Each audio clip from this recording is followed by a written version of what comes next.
সুপ্রিয় দর্শক মণ্ডলী, ফ্রন্টলাইনে স্বাগত জানাচ্ছি আপনাদের সবাইকে। দর্শক মণ্ডলী, আমাদের সঙ্গে রয়েছেন শরীফুজ্জামান শরীফ, রাজনৈতিক বিশ্লেষক, এবং রয়েছেন ব্যারিস্টার আসাদুজ্জামান ফুয়াদ, সাধারণ সম্পাদক এবি পার্টি। দুজনকে স্বাগত স্টুডিওতে। আজকের বিষয় হচ্ছে যে বাংলাদেশ ভারত সম্পর্ক এবং শেখ হাসিনার রাজনৈতিক ভবিষ্যৎ। আপনি জানেন যে এই গত কয়েকদিনে অনেক ঘটনা ঘটেছে, সামনে অনেক কিছু এসেছে, অনেক কিছু পর্দার আড়ালে থেকে গেছে। শেখ হাসিনার সাম্প্রতিক বক্তব্য নিয়ে ঘিরে দুই দেশের সম্পর্ক অনেকটা হিমশীতল হয়ে পড়েছিল। সেখান থেকে এই পরিস্থিতি থেকে আবার নতুন করে উদ্যোগ নেওয়া হয়েছে। বাংলাদেশের তরফে একটা বিবৃতি দেওয়া হয়েছে, যেটাকে একটা ঐতিহাসিক দলিল হিসাবে বলা হচ্ছে, কারণ বাংলাদেশের রাজনৈতিক বিবৃতি হিসাবে এর বিকল্প ছিল না ওই সময়টাতে। যাই হোক, এসব মিলে এর মধ্যে আবার সর্বশেষ ভারতীয় হাইকমিশনার আমাদের প্রধানমন্ত্রীর সঙ্গে সাক্ষাৎ করেছেন এবং দুই দেশের সম্পর্ক উন্নয়নে তারা তাগিদ দিয়েছেন। এই হলো মোটা দাগে পরিস্থিতি। তো এই পরিস্থিতির মধ্যে দিয়ে আপনি এর মধ্যে শেখ হাসিনা তার বক্তব্য রেখেছিলেন, এখন তারা বলছে যে তার বক্তব্যের সঙ্গে তারা একমত নয়। আমি মোটামুটি পয়েন্টস কি বললাম, আপনি কিভাবে দেখেন? ধন্যবাদ। আপনি ফুয়াদ ভাইয়ের না ধরে আমার দিয়েই শুরু করলেন আর কি। এটা কারণ আছে। আচ্ছা, এরপরে ফুয়াদ ভাইয়ের কাছ থেকে শুনবো। যাই হোক, 2 বছরের সব থেকে বেশি আলোচনার বিষয় হলো যে শেখ হাসিনাকে ভারতে কেন আশ্রয় দেওয়া হলো এবং কেন তিনি সেখানে গিয়ে আশ্রয় নিলেন। একই সঙ্গে যে ভারত আমাদের সাথে যে আচরণগুলো করছে, ব্যবহারগুলো করছে, এই ব্যবহারগুলো কূটনৈতিক সুলভ আচরণ কিনা, প্রতিবেশী সুলভ আচরণ কিনা। এটা আমি অনেক সময় বলেছি যে 5 আগস্টের পরে, আওয়ামী লীগ ক্ষমতাচ্যুত হওয়ার পর ভারত তার কথাবার্তা, তার রাজ্যের রাজনৈতিক স্টেপগুলো মনে হয় যে বাংলাদেশ থেকে তার ক্ষমতাটা চলে গেছে, এবং 5ই আগস্ট সে মনে প্রাণে মেনে নিতে পারেনি। তাদের যে পলিটিক্যাল সব দলের বৈঠকের পর থেকে তার যে প্রতিক্রিয়া, এই জায়গাগুলোতে মনে হয়েছে যে ভারত নিজেও বাংলাদেশে ক্ষমতা হারিয়েছে এবং এর ভেতর থেকে তার হৃদয়ের যে রক্তক্ষরণ, সেই রক্তক্ষরণটা বন্ধ হয়নি। এই রক্তক্ষরণটা কেন? এই রক্তক্ষরণটা একদিকে বাংলাদেশকে কেন্দ্র করে তার যে প্রভাব ছিল রাজনীতিতে, এবং এই প্রভাবটা কেবলমাত্র আওয়ামী লীগের মধ্য দিয়ে ছিল, ব্যাপারটা সেরকমের না। আমরা আওয়ামী লীগকে দেখি প্রকাশ্যে তারা কথাগুলো বলতো। পররাষ্ট্রমন্ত্রী বললেন যে ভারতকে বলে এসেছি আমাদেরকে আবার ক্ষমতায় বসাও। শেখ হাসিনা বলেছিলেন ভারতকে যা দিয়েছি সারা জীবন মনে রাখতে হবে। অন্যরা এতটা প্রকাশ্যে বলেনি, কিন্তু শব্দ ব্যবহার করেছে। জিএম কাদের ইন্ডিয়া থেকে ফেরার পর বলেছে যে বৈঠকে আলোচনা হয়েছে তা বলা যাবে না। জামাতের আমির বলেছেন যে এমন কিছু বলবো না যাতে ভারতের মনে কষ্ট পায়। আবার এখন যারা ক্ষমতায় আছেন তারা একসময় ভারত থেকে ফিরে এসেও কিন্তু বলেছেন যে অনেকগুলো বিষয় পারস্পরিক স্বার্থ সংশ্লিষ্ট, আমাদের বলতে মনে ছিল না, আলোচনায় তোলা হয়নি। আবার ছোটখাটো যে রাজনৈতিক দলগুলো, গতকালকে আলোচনায় আসলেন কর্নেল অলি আহমেদ রাষ্ট্রপতি প্রার্থী হিসেবে, আবার তাকে আমি কালকে নেট সার্চ দিয়ে দেখলাম বছর 3 আগে, তখন ফ্যাসিবাদীরা ক্ষমতায় আছেন, তার জন্মদিনে নরেন্দ্র মোদী তাকে মেইল করে শুভেচ্ছা জানিয়েছিলেন তার অফিসিয়াল প্যাডে, ভারতীয় প্রধানমন্ত্রীর প্যাডে। এবং এটি অলি আহমদ সাহেবের পার্টি সেটা আবার প্রেস রিলিজ দিয়ে বাংলাদেশের সমস্ত মিডিয়ায় পাঠিয়েছিলেন। তো একটা আপনাকে আমি উইশ করলাম জন্মদিনের, আপনি এটিকে পাবলিক করার পেছনে সম্ভবত সাইকোলজিটা এরকম যে আমাকে এরাও কিন্তু উইশ করে, আমার সাথে যোগাযোগের যে জায়গাগুলো আছে, আপনি এটা কিন্তু রিফিউজ করেননি। তখন পর্যন্ত কিন্তু বাংলাদেশে আওয়ামী লীগের যে ভোটারবিহীন সরকার, সেই সরকারের প্রতি ভারতের সাপোর্টটা ছিল। অর্থাৎ আমাদের এখানে একটা গল্প আছে যে এক লোক মানসিক হাসপাতালে গেছে, গিয়ে সেখানে একটা ফ্লোরে দেখছে একজনে বলছে লাইলি লাইলি তুই আমারে খাইলি।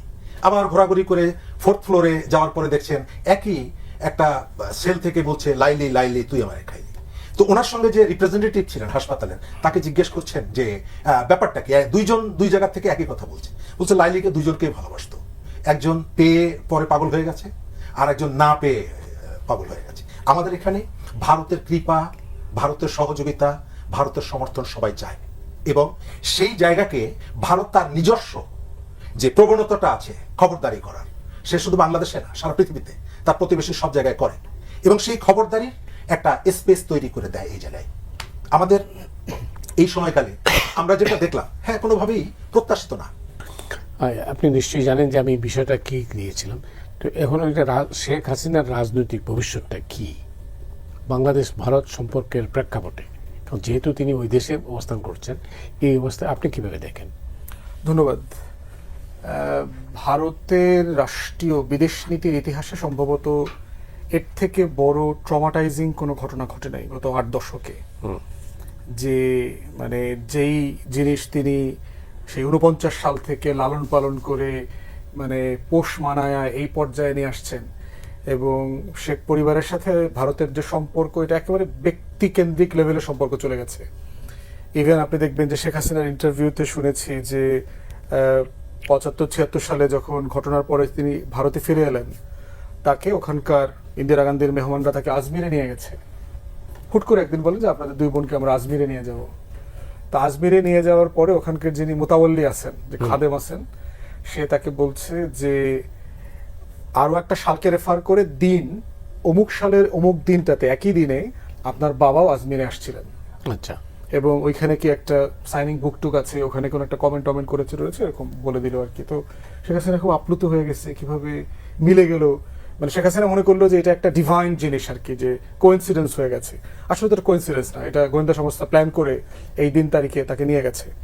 তো 5ই আগস্টের ঘটনাটা হচ্ছে ভারতের জন্য সবচেয়ে, অথবা রয়ের জন্য যদি বলেন, এর আগে যারা ছিল ইন্টারন্যাশনাল ব্যুরো ছিল, আইবি, তাদের কালেকটিভ হিস্ট্রিতে 71 যেভাবে সবচেয়ে বড় সাকসেস, 5ই আগস্ট 2024 হচ্ছে ভারতের ফরেন পলিসির হিস্ট্রিতে সবচেয়ে বড় ফেলিয়ার, ডিজাস্টার আর কি, বিপর্যয়।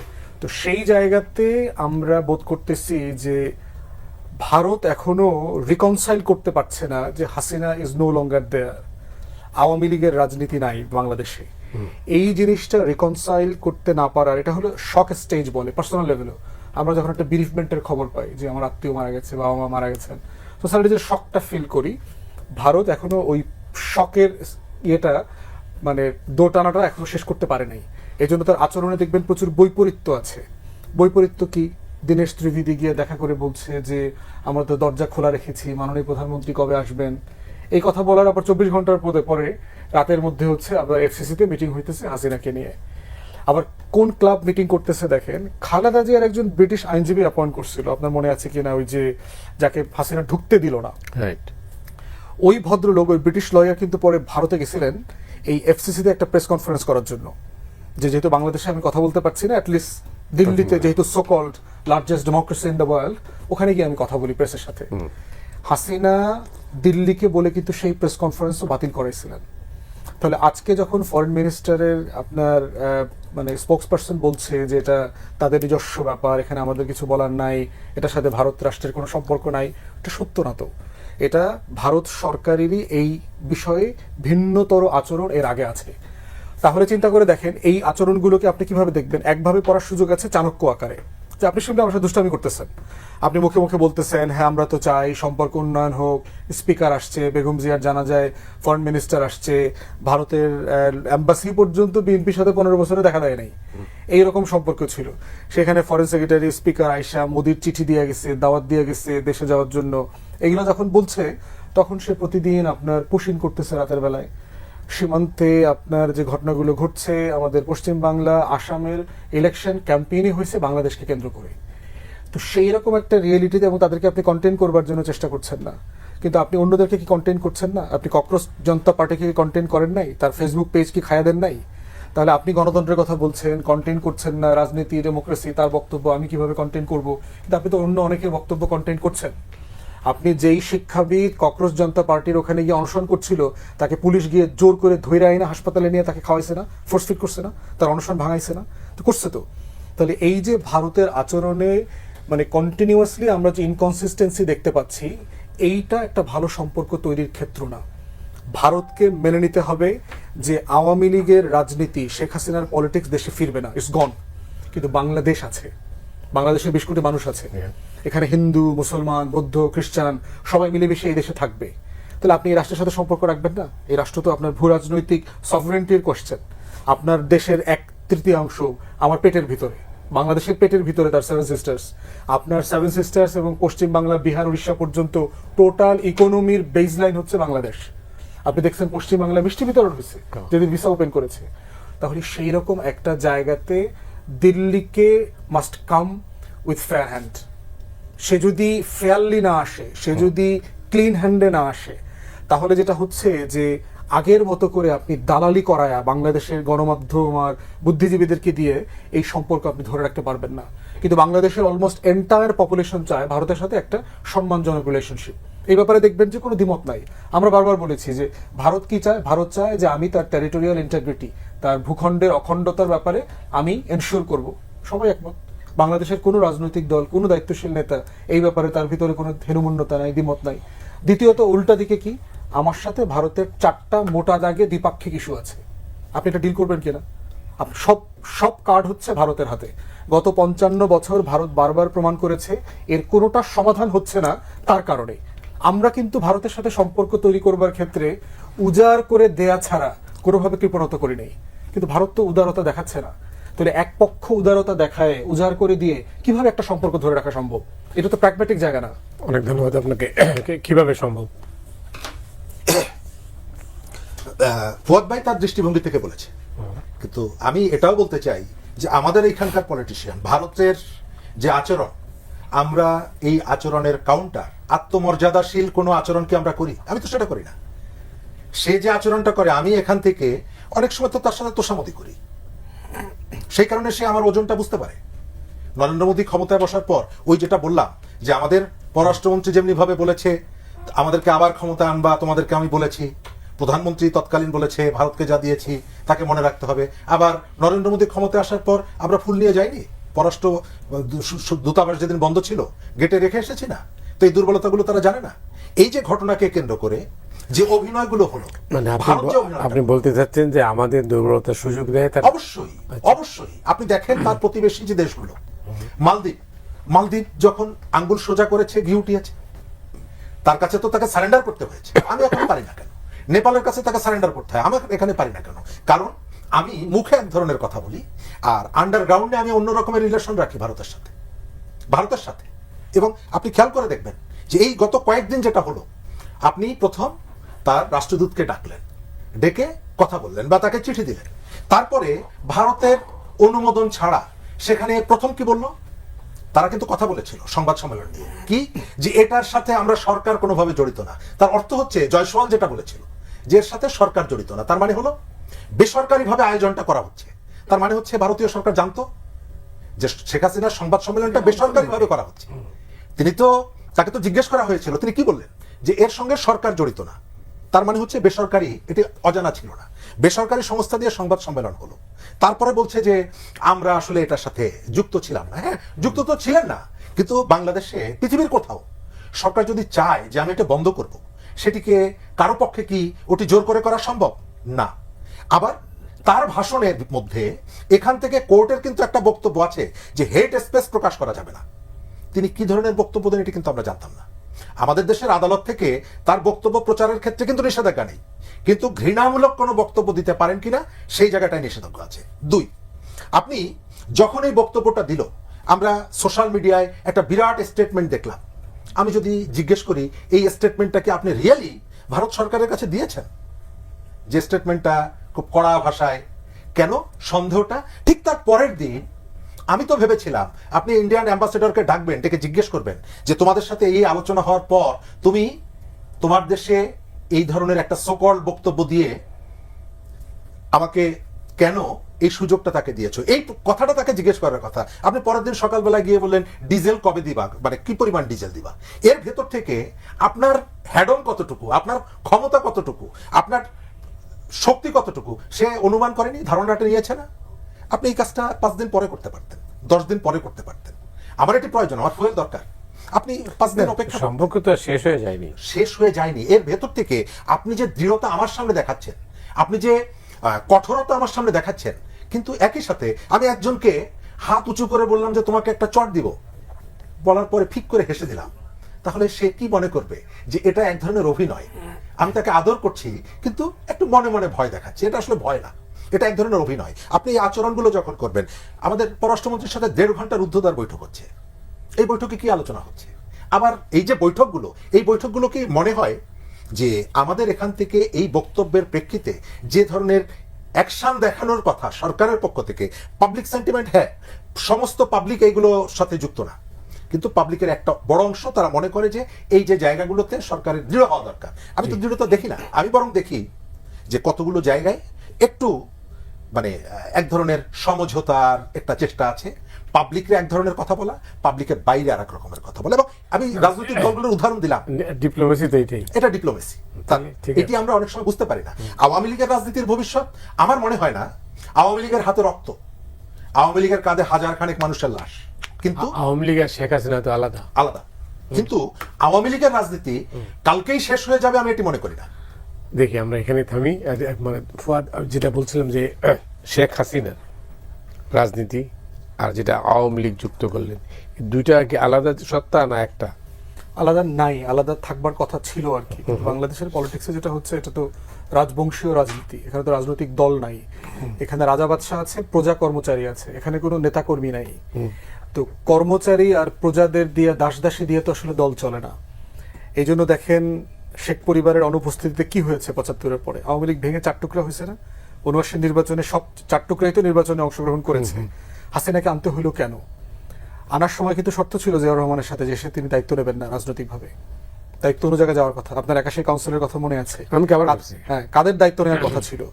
এবং ডক্টর কামাল জিয়াউর রহমানকে যে ওয়াদা দিয়েছিল সেটা কিন্তু পালন করেন নাই, এবং জিয়াউর রহমান কিন্তু বিট্রেড ফিল করছেন। উনি বেঁচে থাকলে এটার একটা রেপারকেশন হইতো, উনি বেঁচে না থাকার কারণে বাস্তবতা ডিফারেন্ট হয়ে গেছে। তাহলে এখন আপনি যদি রাজনৈতিক দল, পরিবার, নেতা নির্বাচন এই সত্তাগুলোকে আলাদা রাখতেন তাহলে এই সত্তাগুলো আলাদা থাকতো। কিন্তু প্রশ্ন হচ্ছে বাংলাদেশের এই দুই পরিবারের, পরিবার আর দল, নেতা এবং আপনার প্রধানমন্ত্রী, এর ভিতরে কোনো সত্তার পার্থক্য নাই। আপনি দেখেন তারেক রহমান, তিনি তো সিনিয়র ভাইস চেয়ারম্যান ছিলেন দলের, অ্যাক্টিং চেয়ারম্যান ছিলেন। তিনি কোন প্রসেসের মধ্য দিয়ে চেয়ারম্যান হইলেন? আপনার ফেব্রুয়ারি-মার্চ মাসের দিকে স্ট্যান্ডিং কমিটির মিটিং হয়েছে, একটা প্রেস রিলিজ দিয়ে দিয়েছে। তাহলে এটা কি প্রমাণ করে? যে এটা আসলে মানে আপনি কারো তো মতামত নেন নাই, কারো সম্মতি নেন নাই, তো দলের কাউন্সিল হওয়ার কথা ছিল। তো আমরা তো প্রতিষ্ঠান থেকে শুনছি দলের কাউন্সিল হবে, তাহলে আপনি আরো 6 মাস পিছিয়ে একটা কাউন্সিল করে এটা চেয়ারম্যান হইতেন, আপনি লেজিটিমেসিটা নিতেন। একই রকম হাসিনাও তাই করেছে, দেখবেন একটা রেজলিউশন করে রেখেছে যে আওয়ামী লীগের গঠনতন্ত্রের এই রেজলিউশনে শেখ হাসিনাকে ক্ষমতা দেওয়া হলো সিদ্ধান্ত নেবার, এবং দেখেন কেউ তো সেকেন্ড কাউন্টার নমিনেশনও জমা দেয় না। তাহলে এই জন্য আপনি হচ্ছে সত্তা আকারে দেখতে যতটুকু আলাদা লাগে, আওয়ামী লীগ এবং হাসিনাকে আপনি আলাদা করে দেখবার কোনো সুযোগ আসলে নাই প্র্যাকটিক্যালি। এবং এই জন্য দেখেন যে ক্ষমতার কাঠামোতে কিভাবে হয়েছে। আওয়ামী লীগের পুরো সময়টা দেখেন, রাজনৈতিক মিটিংগুলো কি আপনার গণভবনে হয়নি? বিভিন্ন জেলার প্রোগ্রাম আমরা দেখেছি, টাঙ্গাইল জেলার সব নেতাদেরকে ডাকছে, জামালপুর জেলার সব আওয়ামী লীগের নেতাকর্মীদের মিটিং। তাহলে আপনি গণভবনে রাজনৈতিক দলের মিটিং কিভাবে করবেন? গণভবন তো সরকারি প্রতিষ্ঠান, ওখানে প্রধানমন্ত্রী দায়িত্ব পালন করবে। তাহলে বঙ্গবন্ধু এভিনিউর কাজ কি? আপনি নয়াপল্টনের কাজ যদি এখন তেজগাঁও সচিবালয় হয়, তাহলে আপনার এই অফিসগুলো থাকার মানেটা কি? এই রাজনৈতিক প্রাতিষ্ঠানিক সত্তা আমাদের দল দুইটা তৈরি করতে পারে নাই। সেই জন্য হচ্ছে সমস্যাটা হচ্ছে কোথায়, হাসিনা যখন বিপদে পড়েছে পুরো গোষ্ঠী সুদ্ধা দল সহকারে পড়ছে, একা পড়ে নাই। যদি রাজনৈতিক দল থাকতো, বিদেশে যেটা হয় স্ক্যান্ডালের শিকার সবাই হয়, বিল ক্লিন্টন স্ক্যান্ডালের শিকার হয়েছে না, তার বিরুদ্ধে ইমপিচমেন্ট হয়েছে না, ট্রাম্পের অ্যাগেনস্টে ইমপিচমেন্ট হয়েছে না, তো কি হয়েছে? ব্যক্তি জেলে পর্যন্ত গেছে, আপনার রাজনৈতিক ক্যারিয়ার শেষ হয়ে গেছে, কিন্তু দল থাকে। আওয়ামী লীগ যেটা করেছে, শেখ হাসিনা যেটা করেছে, এটা কাঠামোগতভাবে একটাই সত্তা, একটাই ব্যক্তি। 14 দলীয় মিটিংটা কোথায় হয়েছে? যে মিটিং এ সিদ্ধান্ত হইলো এমার্জেন্সি ডিক্লেয়ার করা হবে, সেনাবাহিনী ডিপ্লয় করা হবে। তাহলে চিন্তা করে দেখেন 14 দলীয় মিটিং গণভবনে হবে কেন? তাহলে আপনি যখন গণহত্যার কাঠামোগত বিচার দল আকারে কার করবেন, কে বাদ পড়বে এখান থেকে? 14 দলের সবাই তো দায়ী, কারণ এই মিলিটারি ডিপ্লয়মেন্টের মধ্য দিয়ে তো আপনি আমাকে মোবাইল সার্ভিস থেকে বঞ্চিত করেছেন, ইন্টারনেট সার্ভিস থেকে বঞ্চিত করেছেন, গণহত্যা করেছেন, সেনাবাহিনী ডিপ্লয় করেছেন, যা যা করা সব তো করেছেন। তাহলে আপনি কি হাসিনা একা সরকার প্রধান আকারে করেছে, আওয়ামী লীগ আকারে করেছে, না 14 দল আকারে করেছে? এটা তো আপনি আলাদা করতে পারছেন না। কালেকটিভলি সবাই একটা সত্তায় পরিণত হয়েছে। তাই সেই জন্য রাজনীতিতে আমি আওয়ামী লীগের কোনো বিকল্প ফর্মে উঠে আসার কোনো সম্ভাবনা দেখতে পাচ্ছি না। এবং দেখেন এই তর্কগুলো কিন্তু চলেছে। আপনার মনে থাকার কথা, রিফাইন্ড আওয়ামী লীগ নামক একটা জিনিস আমাদেরকে বলা হয়েছিল গণ অভ্যুত্থানের কয়েক মাসের মধ্যে। আইডিয়াটা কিন্তু ইন্ডিয়ার। আপনি জানেন যে হিন্ডন এয়ারপোর্টে তাকে রিসিভ করেছে হচ্ছে অজিত দোভাল, এবং অজিত দোভাল কিন্তু কন্টিনিউয়াসলি তাকে কয়েক মাস ডিব্রিফ করেছেন বাংলাদেশে কি হচ্ছে না হচ্ছে সবকিছু ডিব্রিফ করেছেন। এবং ভারতের পক্ষ থেকেই বলা হয়েছে আপাতত হাসিনাকে দায়িত্ব থেকে সরে যেতে, একটা বিকল্প রাজনৈতিক প্ল্যাটফর্ম অথবা হচ্ছে দায়িত্ব কাউকে দেওয়া, এটা সেটা। তখন আমরা নাম শুনলাম যে সাবের হোসেন চৌধুরী 24 ঘন্টার ব্যবধানে জামিন পেয়ে যাচ্ছে, শারমিন চৌধুরী, শিরিন শারমিন চৌধুরী, তারপরে আইভি, এই লোকগুলোর নাম কিন্তু তখন বারবার আসছে আর কি। কিন্তু হাসিনা কিন্তু একমত হয়নি। একমত না হওয়ার কারণে যেটা করেছে, দিল্লিও কিন্তু হাসিনার নামায় দিচ্ছে, আপনার প্রোটোকল নামায় দিচ্ছে। এখন তাকে আইবির একজন সিনিয়র কর্মকর্তা তাকে ডিব্রিফ করেন।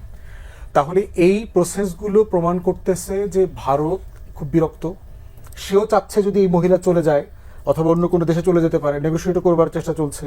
মাঝখানে এই যে সার্জিও ঘোর আসছে, দীনেশ ত্রিবেদীর সাথে দেখা করেছে, তারপরে সাবের হোসেন চৌধুরীর সাথে দেখা হয়েছে বলে বলা হচ্ছে। এগুলোতে আসলে কি আলোচনা হয়েছে? হাসিনাকে আপনার বিদেশে পাঠানোর আলোচনা হয়েছে, কিভাবে করা যায়, রিফাইন্ড আওয়ামী লীগের ব্যাপারে হাসিনাকে রাজি করানো যায় কিনা।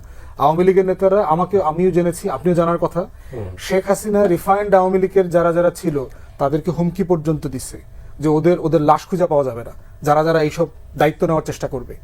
এবং নেতাকর্মী পর্যন্ত প্রিপারেশনে রাখছে যে ওদেরকে কোথায় কখন মারবে।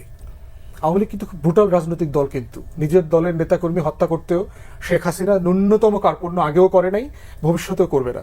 তো এই জন্য নীতিগতভাবে রাষ্ট্রবিজ্ঞান, ইতিহাসের, সোশ্যাল সায়েন্সের আমাদের যে ন্যূনতম পড়াশোনা, সেইখানে একটা পতিত স্বৈরাচারের ফিরে আসার পৃথিবীতে কোনো নজির নাই। এইটা আসলে হয়তো ধরেন শেখ হাসিনার নাতি পুতি আগামী 30, 40, 50 বছর পরে, যেভাবে মার্কসের ছেলে 30-35 বছর পরে রাজনৈতিক দল করে, গণতন্ত্র করে, ভোট করে আসছে, জেনারেশনাল মেমোরি ফেড আউট হয়ে যাবে। ইটস এ লম্বা journey, it's a very unlikely journey. এই ডাইনেস্টি পলিটিক্সের মধ্য দিয়ে সেটা ফিরে আসা আমি ন্যূনতম কোনো সম্ভাবনা দেখতে পাচ্ছি না। ওয়েল, আপনি কি তাই মনে করেন? ধন্যবাদ। না, আমি তাই মনে করি না। কেন? আমি এটা মনে করি যে আমাদের দেশের রাজনীতি এখনো ভক্তিবাদের উপরে টিকে আছে, ভক্তিবাদের উপরে টিকে আছে। তা ঠিক আছে। যে পলিটিশিয়ানরা দেশের প্রেসিডেন্ট হওয়ার মতন যোগ্যতা রাখেন, স্পিকার হওয়ার মতন যোগ্যতা রাখেন, তারা ওই ভক্তিবাদের জায়গা থেকে বেরিয়ে গিয়ে আলাদা প্ল্যাটফর্ম করলেও টিকে থাকতে পারে না। 111 তার উদাহরণ, 111 তার উদাহরণ। তাদেরকে আবার মূলধারায় ফিরতে হয়। মূলধারা মানে পরিবারের কাছে, পারিবারিক যে রাজনীতি। ফুয়াদ ভাই যথার্থই বলেছেন। কিন্তু আমরা এর বাইরে এই পারিবারিক রাজনীতি, তার মধ্যে গণতন্ত্র নাই, তার মধ্যে জবাবদিহিতা নাই, তার মধ্যে কল্যাণ নাই, তার মধ্যে জনগণের সাথে সম্পর্ক নাই। কিন্তু মজার ব্যাপার হচ্ছে এরগুলো যাদের মধ্যে আছে তারা 12, 15, 20, 25-এর বেশি হতে পারছি না, 50-এর বেশি হতে পারছি না। আর ওরা আজকে কালকে সে, ওরাই কিন্তু ক্ষমতাটা চালিয়ে যাচ্ছে। তো মেজরিটি যদি ডেমোক্রেসি হয় তাহলে আমাকে ওইটাই মেনে নিতে হবে। আমি যেতে পারছি। কিন্তু এই বিতর্কটা, যেখানে যে বিতর্ক না ঠিক না, বক্তব্যটা এটা আসছিল যে স্বৈরাচারের ইতিহাস যদি পর্যালোচনা করা হয় বিশ্বব্যাপী, যে কেউ ফিরে আসেনি আর।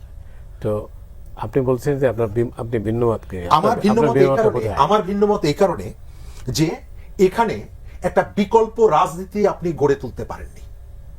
5 আগস্টের পরে যে অল্টারনেটিভ রাজনীতিটার কথা আমরা শুনেছিলাম, বারবার শুনেছিলাম। আপনি সরকারি দলকে বিএনপির জন্ম কত, বিরোধী দলকে জামাতের জন্ম কবে? তার অর্থ হচ্ছে আপনি পুরনো বন্দোবস্তর যে রাজনৈতিক শক্তির কথা বলছেন, এখন পর্যন্ত তো লিড তারাই দিচ্ছে। নতুন বন্দোবস্তর যারা জুলাইয়ের পরে, জুলাইয়ের স্পিরিটকে ধরে যাদের জন্মটা হলো, তাদের তো বিকাশ হলো না। আপনি কি তাহলে হাসিনার ব্যাক করার সম্ভাবনার কথা বলছেন? আমি এই মুহূর্তে, কালকে পরশু বা 15 বছরে আওয়ামী লীগ আপনি এই পরিস্থিতিতে নিশ্চিহ্ন হয়ে যাবে, এটি আমি মনে করি না। এই কারণে মনে করি না, ওই যেটা বললাম, আওয়ামী লীগের কাউন্সিল, সৈয়দ আশরাফ চলে যাচ্ছে, দৃশ্যগুলো মনে আছে। সব কিছুর পরে তারা বললেন যে আপার উপরে সমস্ত দায়িত্ব আমরা দিয়ে গেলাম। আপা সিদ্ধান্ত নিলেন কে প্রেসিডিয়ামের মেম্বার হবে, কে, অর্থাৎ একজন ব্যক্তি। এখনকার যারা আছেন তারাও কিন্তু একই, এর থেকে খুব বেশি ডিফারেন্স নাই। রাষ্ট্রপতি নির্বাচন একজন ঠিক করবেন কাকে করবেন, কিন্তু তারপরেও তাদের দলের উপরে তাদের একচ্ছত্র যে নিয়ন্ত্রণ, সেই নিয়ন্ত্রণটা আছে। সেকেন্ড হলো, এই দেশের মাস পিপলের মধ্যে এই দুটো দলের যে একটা বিপুল সংখ্যক কর্মী সমর্থক আছে, এটা তো অস্বীকার করা যাবে না। তৃতীয়ত হচ্ছে যে আমরা এখানে বিকল্প রাজনীতি তো তৈরি করতে পারিনি। এই যে জুলাইয়ের ভেতর থেকে তারুণ্যের যে শক্তি, সেই শক্তিকে আমরা এস্টাবলিশ করতে পারিনি। তাহলে কি হতে পারে? আওয়ামী লীগ যদি না থাকে, আওয়ামী লীগ ভেঙে বিএনপির সাথে চলে যাবে, নতুনদের দিকে আসছে না। ধরেন যে আওয়ামী লীগ তার নানা রকমের হতাশা, তার গড়ে ওঠার সম্ভাবনা না থাকার পরে এই আওয়ামী লীগের যে কর্মীরা, সেই কর্মীরা কি রাজনীতি করবে না? করবে। কোথায় যাবে? সে কি এনসিপিতে আসবে? সে কি অমুক পার্টি তমুক পার্টিতে যাবে? না, সে চলে যাবে বিএনপিতে। তার মানে হলো যে এই যে ধারা এ বি, এই দিক সেই দিক, আমাদের রাজনীতি তো সেখানেই ঘুরপাক খাচ্ছে। হাসিনা আসো কি আসলে সেটা অন্য কথা। সেকেন্ড জায়গাটা হচ্ছে আমি মনে করি তাকে আনা উচিত। কেন আনা উচিত? ওই যেটা বললাম, আমি চাই না, আপনি যদি নারায়ণগঞ্জে রাফিউর রাব্বির কাছে জিজ্ঞেস করেন, যার ছেলেকে শামীম ওসমানরা হত্যা করেছে, অয়ন ওসমান সহ, রাফিউর রাব্বি কখনোই বলবে না যে আমি শামীম ওসমানকে দুবাইয়ের মার্কেটের সামনে দেখতে চাই। সে চাইবে ঢাকার পুরনো কোটকাছারি রোডে শামীম ওসমানকে সেখানে দেখতে চায়। বাংলাদেশে এই যে অনুশোচনাহীন আওয়ামী লীগ, যার কাঁধের উপরে এত সংখ্যক মানুষের লাশ, শেয়ার মার্কেট থেকে 40,000 কোটি টাকা যারা হারিয়েছে, তারা কখনোই চায় না যে আপনি ওই দিল্লিতে বসে শীতাতপ নিয়ন্ত্রিত রুমের মধ্যে থাকেন। আপনি আসেন, এসে মুখোমুখি হন। কিন্তু আমার কাছে আমি যেটা দেখি যে আমাদের মনে হয় কথার ভেতর থেকে কি যেন একটা আমরা দেখতে পাই। কোনটা? আমি বেনজির আহমেদকে ইন্টারপোল দিয়ে ধরে আনতে চাই, স্পেশাল লবিস্ট নিয়োগ করে ধরে আনতে চাই। একই অভিযোগ থাকার পরেও আরেকজনের যখন আসার কথা বলে, তখন আমি তাকে বলি তুমি আসলে কিন্তু তোমার ফাঁসি হবে। তার মানে হচ্ছে আমার যেটা ধারণা যে আমি চাই যে তুমি না আসো। আমাদের গত 15 বছরে আওয়ামী লীগের অত্যাচার, দুষ্কর্ম, লুণ্ঠন, হত্যা এর যারা ভিকটিম, তারা সবাই চায়, আমার ধারণা তারা সবাই চায় যে তারা যাদেরকে অভিযুক্ত করে তারা এসে ওই নাজিমুদ্দিন রোডের জেলখানার মধ্যে থাকুক, অথবা কাশিমপুর কারাগারে জায়গা হোক, অথবা কোর্ট কাছারিতে, তারা এসে আইনের মুখোমুখি হোক। আর একটা অংশ চায় না যে বাবা তোরা ওইখানে থাক, আমরা এইখানে থাকি। অন্যরকম একটা অ্যানালাইসিস অবশ্য। হ্যাঁ, হেরিটেজটা মন্দ না। আপনি কি মনে করেন? একটা বিষয় দেখেন যে ফেড আউট হওয়ার একটা প্রসেস আছে, পলিটিক্যাল প্রসেস আছে। এটা শুধু আমাদের রিসেন্ট পাস্টের এক্সাম্পল দেই, মুসলিম লীগ। আপনার আওয়ামী লীগের থেকে তার অবদান তো ভারতবর্ষে অনেক বেশি। হ্যাঁ, তা তো এই দলটা যার বিরুদ্ধে আমরা একটা জনযুদ্ধ করলাম 71-এ, 70-এর নির্বাচনে সে ইলেকটোরাল প্রসেসের মধ্য দিয়ে ওয়াইপড আউট হয়ে গেল। এই নেতাকর্মীগুলো কোথায়? তার তো একটা বিশাল সাজানো বাগান ছিল না এই অঞ্চলে? অবশ্যই। তারা কোথায়? মুসলিম লীগের নেতাকর্মীরা কোথায়? মুসলিম লীগ নামে কিন্তু এখনো নিবন্ধিত রাজনৈতিক দল আছে। এখন সে 70-এর নির্বাচনে হারলো, 71-এর যুদ্ধে হারলো, এর মানে কি মুসলিম লীগ 72, 73, 74 নাই হয়ে গেছে? 79 পার্লামেন্টে মুসলিম লীগের লোকজন এমপি হয়ে আসে নাই? ফেয়ার নির্বাচনই এমপি হয়ে অনেকে চলে আসছে। এখন পলিটিক্যাল প্রসেস হচ্ছে এরকম যে ফেড আউট হবার একটা দীর্ঘ সময় লাগে। মানুষ তো, আপনি মানুষকে রিপ্লেস করতে তো গুলি করে পারবেন, একটা হলো মেরে পারবেন রিপ্লেস করতে, আর দ্বিতীয়ত হচ্ছে জেনারেশনাল রিপ্লেসমেন্ট, এই প্রসেসে পারবেন। তো সেইখানে দেখেন যে এই মানুষগুলোর একটা বড় অংশ কিন্তু বিএনপি অবজার্ভ করে ফেলছে, যারা মুসলিম লীগের রাজনীতি করতেন। কারণ 75-এর বাস্তবতার কারণেই হচ্ছে যে অনেকের পক্ষে তার আওয়ামী লীগ করা সম্ভব ছিল না, কারণ সে 71-এ তার প্রতিপক্ষ ছিল, 70-এ তার প্রতিপক্ষ ছিল। তো সেই জায়গায় দেখেন মাওলানা ভাসানীর দল, তারপরে হচ্ছে জিয়াউর রহমানের দল, বিএনপি তাদেরকে অ্যাবজর্ভ করবে। একটা অংশ নিষ্ক্রিয় হয়ে গেছে, কেউ কেউ জাতীয় পার্টি করেছে, কেউ দেশ ছেড়ে চলে গেছে। পলিটিক্যাল প্রসেসের ফেড আউট হবার প্রসেস এটাই। রিক্রুটমেন্ট যখন বন্ধ হয়ে যায়, এটা কি হবে? যেমন গত 2 বছরে কি কেউ ছাত্রলীগ করা শুরু করেছে? আমি কোনোদিন ছাত্রলীগ করি নাই, যুবলীগ করি নাই, স্বেচ্ছাসেবক লীগ করি নাই, কিন্তু গত 2 বছরে 5 তারিখের পরে ছাত্রলীগ করা শুরু করছি, আওয়ামী লীগ করা শুরু করছি। এটা কি সম্ভব? এটা সম্ভব না। 2 বছর থেকে এই দলের আর কোনো রিক্রুটমেন্ট নাই। এই রিক্রুটমেন্টটা জিরো হবে, আর পুরাতনরা ফেড আউট হবে। এর ভিতরে কিন্তু অ্যাবজর্ভেশন প্রসেস শুরু হয়ে গেছে। এই যে দেখেন বিশাল জনগোষ্ঠী এবার বিএনপিকে ভোট দিয়েছে না, আওয়ামী লীগের নেতাকর্মীরা ক্যাম্পেইন করেছে না, কোথাও কোথাও জামাতের জন্য করেছে। ইস্যুটা হলো সেফটি, কে কোথায় ক্ষমতাসীন, কে কোথায় আমাকে নিরাপত্তা দিতে পারবে, কে কোথায় আমাকে বাজারে উঠলে পরে কেউ হেনস্থা করবে না, এইটার গ্যারান্টি দিতে পারবে। তো এই প্রসেসের মধ্য দিয়ে সে ফেড আউট হবে, নিষ্ক্রিয় হবে, বিকল্প ব্যালট বেছে নেবে। এবং দেখেন যে আমি ইতিমধ্যে রেশিও দিয়ে দেখিয়েছি যে বিএনপি যে 3,76,00,000 ভোট পেয়েছে, এর মিনিমাম 2.25 কোটি ভোট হচ্ছে আওয়ামী লীগ এবং হিন্দু মাইনরিটির ভোট। বিএনপি এইবার প্রথমবারের মতো এমন অনেক সিটে জিতেছে যেটা সে তার 50 বছর অথবা 47 বছরের ইতিহাসে কোনোদিন জেতে নাই। এরকম 50-60টা সিট আছে। আবার বিএনপি জিতেছে কিন্তু না ভোট জিতেছে। আবার দেখবেন যে ডমিনেন্ট হিন্দু মেজরিটি আছে, অথবা 30%, 35%, 40%। সবসময় আওয়ামী লীগ অথবা হিন্দু এমপি হয়েছে, এইবার ধানের শীষ থেকে এমপি হয়েছে। তাহলে এই ভোটের শিফট কিন্তু হচ্ছে। ডাকসুতে দেখেন জগন্নাথ হলের ছেলেরা কোথায় ভোট দিয়েছে, ডমিনেটলি ছাত্র দলকে ভোট দিয়েছে। যেখানে হিন্দু ক্যান্ডিডেট আছে আবার হিন্দু ভোট দিয়েছে, মাইনরিটি ছিল, যেমন মেঘমল্লার বসু জিএস ক্যান্ডিডেট ছিল, সে কিন্তু ওখানে ডমিনেন্ট ভোট পেয়েছে। আবার ভিপি পদে দেখবেন সাদেক কায়েমরা 8-10টা ভোট পাইছে, আবিদ ডমিনেন্ট ভোট পেয়েছে। তাহলে কাঠামোগতভাবে যেটা হয়, মানুষের রুচি অ্যাডজাস্ট করে ফেলে। আপনারা যখন বিদেশে যাই, আপনি লম্বা সব সফরে যান, যখন তখন তো ভাত খাওয়া যায় না, তো আপনি চাইলে তো একটু আলু ভর্তা দিয়ে পান্তা ভাত খাইতে পারবেন না। হ্যাঁ। ওই দেশে যা আছে তাই খাইতে হয়। বিদেশে গেলে আমরা এভাবে অ্যাডজাস্ট করে খাই। তো সমাজ কাঠামোর মধ্য দিয়ে হচ্ছে আওয়ামী লীগের নেতাকর্মীরা গ্র্যাজুয়ালি ফেড আউট হবে, অ্যাবজর্ভ হবে এবং অ্যাডজাস্টেড হবে। এই প্রসেসের মধ্য দিয়ে রাজনৈতিক দল বিলীন হয়, সারা দুনিয়াতে হয়েছে। নিজাম ইসলাম পার্টি দেখেন 54 নির্বাচনে দ্বিতীয় বৃহত্তম রাজনৈতিক দল ছিল, 34টা তার সিট ছিল। নিজাম ইসলাম কোথায় আজকে? জাসদ জাসদ ধরেন তো ডেমোক্রেটিকলি খুব ভালো করে নাই, সে মানে ফোর্স আকারে অনেক পাওয়ারফুল ফোর্স ছিল।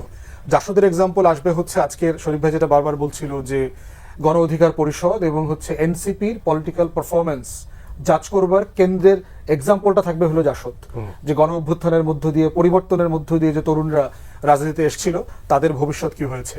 অতএব সেই জায়গাতে আমি কোয়াইট কনফিডেন্ট যে ইতিহাসের এই জায়গাতে এসে বাংলাদেশকে, বাংলাদেশের সিভিল সোসাইটি এবং ভারতকে মেনে নিতে হবে যে একটা পোস্ট আওয়ামী লীগ রিয়ালিটিতে আমার সম্পর্ককে রিঅর্গানাইজ করা, এর বাইরে আর কোনো অপশন নাই। এবং এইটাকে আপনি যত তাড়াতাড়ি মেনে নেবেন